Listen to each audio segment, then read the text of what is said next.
le temple de Ta Prohm, là où la jungle embrasse la pierre. Construit à la fin du XIIe siècle sous le règne du roi Jayavarman VII. Contrairement à d'autres temples restaurés comme Angkor Wat, Ta Prohm a été volontairement laissé dans un état proche de sa découverte, ce qui lui confère une atmosphère mystique et sauvage. Ce qui rend Ta Prohm unique, c'est sa fusion avec la jungle. Les racines géantes des fromagers, ces arbres tropicaux, enserrent les murs, les tours et les galeries dans une étreinte spectaculaire. Cette symbiose entre architecture et végétation donne l'impression que la nature reprend ses droits.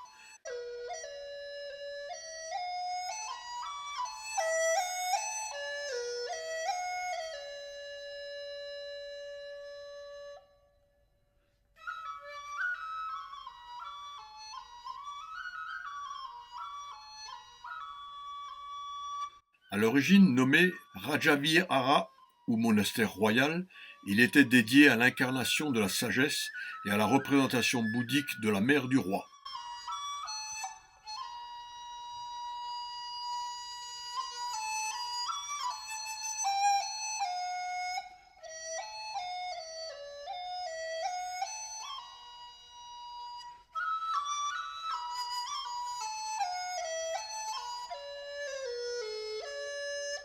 Ta Prohm est un complexe monastique à un seul niveau, contrairement aux temples montagnes comme le Bayon. Il servait à la fois de monastère et d'université bouddhiste.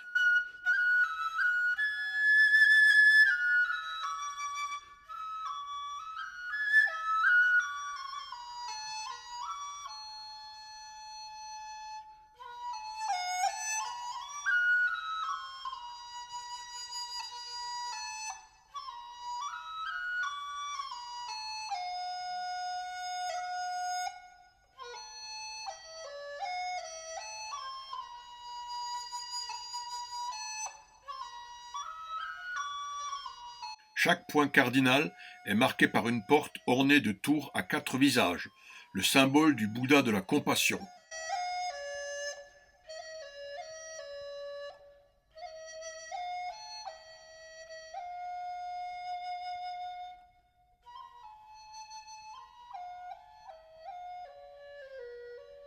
Abandonné au XVe siècle avec le déclin de l'Empire khmer et redécouvert au XIXe siècle par la mission d'Étienne Aymonier, et ensuite étudié par l'École française d'Extrême-Orient, il a été classé au patrimoine mondial de l'UNESCO en 1992.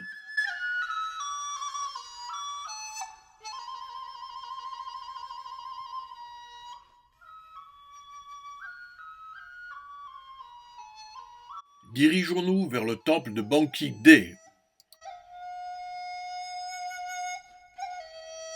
Le temple de Bangkit-dé est un joyau méconnu de l'histoire khmer, empreint de spiritualité et de mystère. Il a été construit vers 1185 sous le règne du roi bouddhiste Jayavarman VII. Son nom signifie la citadelle des cellules monastiques.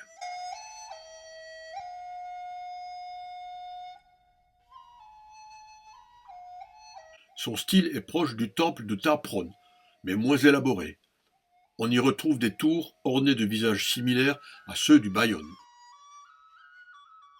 Ces portes monumentales sont des gopuras, avec des visages de Bouddha.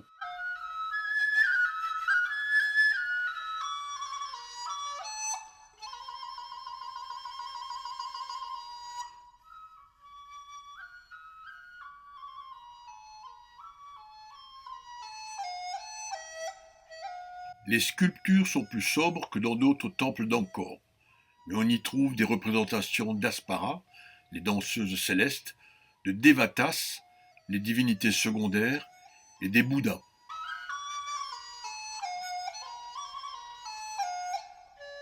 À l'est du temple se trouve le Srasrang, un ancien bassin royal. Direction Knapspin. Knapspin, surnommé la rivière aux 1000 lingas, est un site archéologique fascinant, niché dans la jungle du parc national de Phnom Kulen, au nord-est d'Angkor. Le site est accessible après une randonnée d'environ 1,5 km à travers une forêt luxuriante où l'on peut croiser des singes, des oiseaux tropicaux et une flore variée.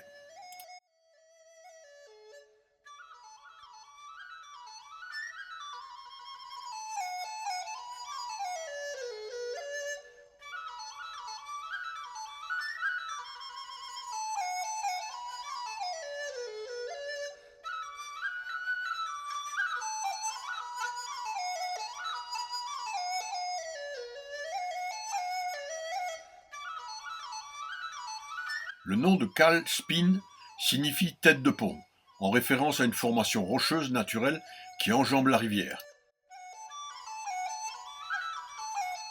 Le site s'étend le long de la rivière Stungkbal Spin, où le lit même de la rivière est sculpté de centaines de lingas, symboles phalliques sacrés du dieu Shiva, ainsi que des figures hindoues comme Vishnu, Brahma et des animaux mythiques. Ces sculptures ont été réalisées entre le XIe et le XIIe siècle.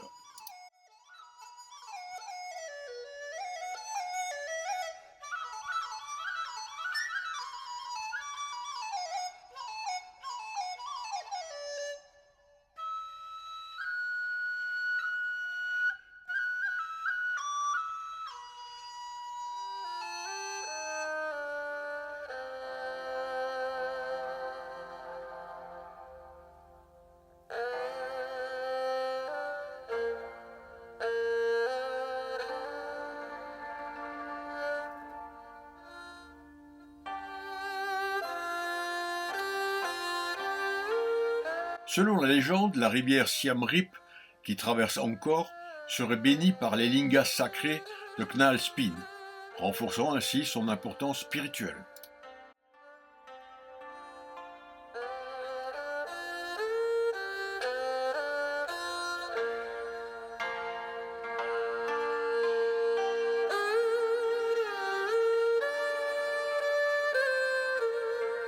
La guerre civile et le régime des Khmers rouges entre 1975 et 1998 a fait en sorte que le site est resté inaccessible pendant plus de 2 décennies à cause de la guerre et des mines antipersonnelles disséminées dans la région du Phnom Kulen, où se trouve Kbal Spin.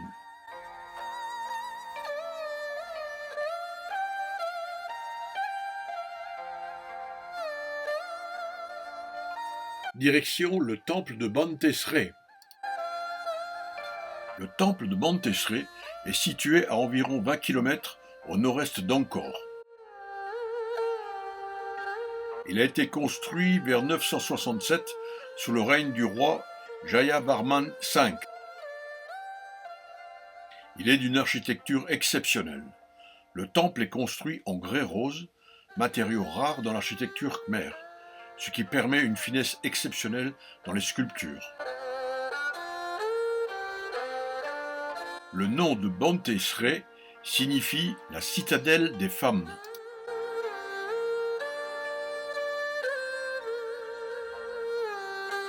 Ce temple hindou est dédié à Shiva, également connu sous le nom de Seigneur des Trois Mondes.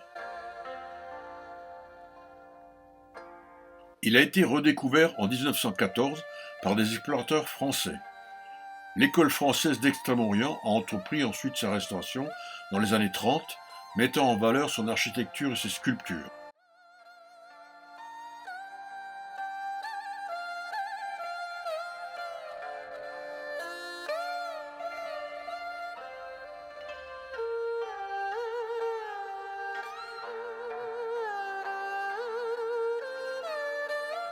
Les bas-reliefs représentent des scènes mythologiques hindoues. Les motifs floraux et les figures divines sont d'une précision remarquable.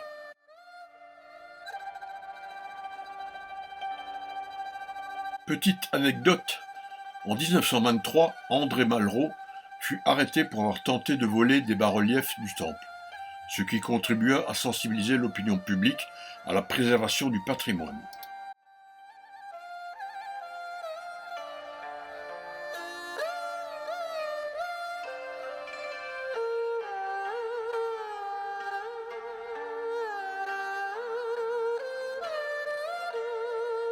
Bante Sre est inscrit au patrimoine mondial de l'UNESCO depuis 1992, en tant que partie du site d'Angkor.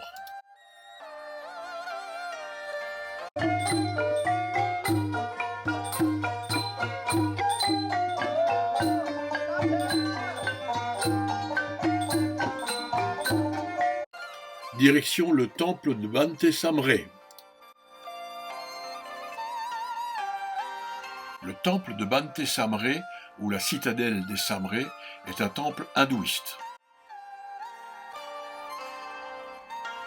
Le nom du temple Samre fait référence à une ethnie ancienne qui vivait entre le Tongtsap et le Phnom Kulen. Ce temple aurait été construit en leur honneur et pour leur usage.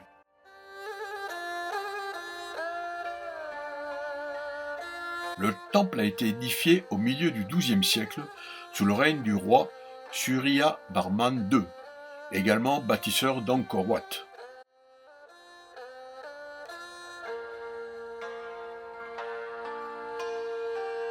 C'est l'un des rares temples réellement fortifiés. L'enceinte extérieure fait plus de 6 mètres de haut et les enceintes intérieures de 75 à 80 mètres gardent un caractère défensif avec très peu d'ouverture vers l'extérieur.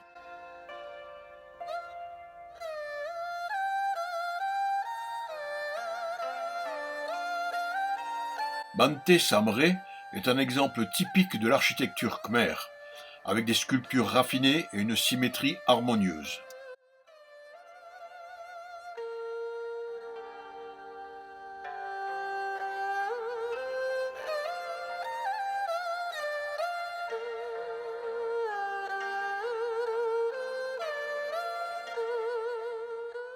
La tour centrale, appelée Prasat, atteint plus de 20 mètres de hauteur. Elle est entourée de galeries et de cours intérieures.